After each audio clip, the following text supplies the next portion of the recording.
작년에는 직권조사 9회밖에 없었습니다. 적극적인 사례에 대한 직권조사의 빈도를 좀 높여주십사. 네, 후보자님께 한 가지 당부와 두 개의 질문을 드리겠습니다. 직권조사 있잖아요. 이게 가장 지금 인권위에서 할 수 있는 적극적인 활동 중에 하나인데 초기 2004년, 2005년에는 직권조사가 연 38회, 87회 막 이랬어요. 근데 작년에는 직권조사 9회밖에 없었습니다. 9차례밖에. 그만큼 지금 인권위가 소극적인 사업 방식으로 사업이 되거나 관료화되고 있다는 지표거든요.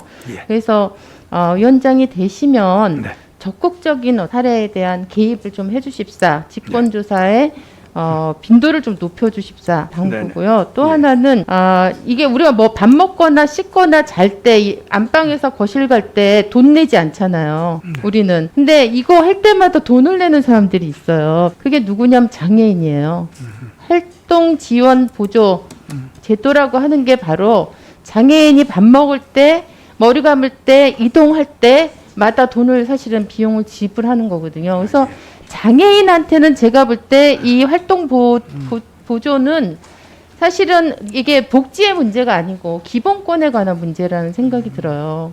근데 이게 이제 소득 분위에 따라서 다르고 지원에 대한 차별도 있고 제가 생각할 때는 이 기본권이기 때문에 국가가 무상으로 이거는 장애인한테 해줘야 되는 부분이라는 생각이 드는데 여기에 대해서 어떤 생각을 하고 계시는지 한 가지 의견 여쭙고요. 또 하나는 최근에 이제 팬데믹이나 코로나하고 그다음에 중국과의 어떤 무역 급감이 있고 그다음에 올 여름에 홍수가 있어서 국제 사회에서 이 북한이 굉장히 어렵다. 특히 식량 사정이 굉장히 어렵고 코로나 관련된 의료 상태가 지금 어떻게 진행되고 있는지 걱정을 하는 이런 의견들이 되게 많습니다. 근데 우리가 우리 국내의 국민들의 인권 문제도 관심을 가져야 되지만 사실 북한 주민의 식량과 의료 지원 같은 경우는 아주 기본 인도적인 차원에서 우리가 같이 고민하고 함께 해결할 수 있는 방법을 찾아야 되고 이거는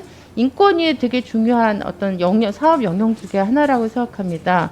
그래서 이 부분에 관해서는 우리 후보님께서 어떤 생각을 가지고 계신지 이 두 가지를 여쭙고 싶습니다.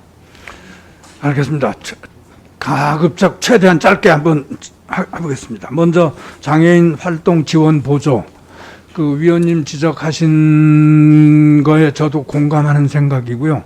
적어도 장애인에 관한 한 일부를 지원한다라고 하는 정도에 머물러서는 부족하고 그 추가 부담 없이 이런 지원을 받을 수 있도록 해야 된다. 저 충분히 공감하고요. 다만 그런 의견 내는 데까지는 쉬운데 현실적으로 뭐 여러 가지 예산이라든지 이런 사유로 행정부에서 얼마나 신속하게 받아들여 줄지 하는 거는 또 숙제로 남을 것 같다. 뭐 그런 말씀을 드리고요.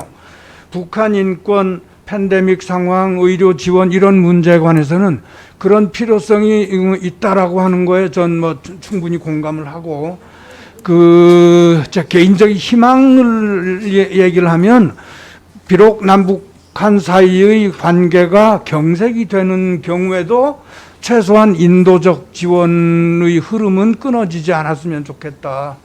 저도 기본적인 생각이라서 위원님 의견에 거의 같지 않나 이렇게 생각.